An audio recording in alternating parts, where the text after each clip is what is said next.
Location access not working on Safari. Safari is an inbuilt browser on iPhone. Here is what you need to do to fix it as soon as possible. It takes a few seconds of your time before you can do that. So if you find the value at the end of this video, please take a few seconds, like, share, and subscribe. Go ahead and tap on the settings button on your device. Now here, scroll down to the base of this page. Once you get to privacy and security, tap on it. Now here, tap on location services. Tap on it.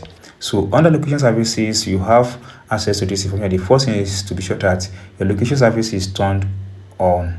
If it is turned off like this, go ahead and turn it on. So turn it on brings you to this interface. Then scroll up until you get to Safari. From the list of apps you have here, you can see I have Safari here. Tap on it because it's under Never. Once you tap on it, it comes out like this. So you can either use ask next time or when I share, or tap on why using this app. So tap on each of these and be sure that precise location is turned on.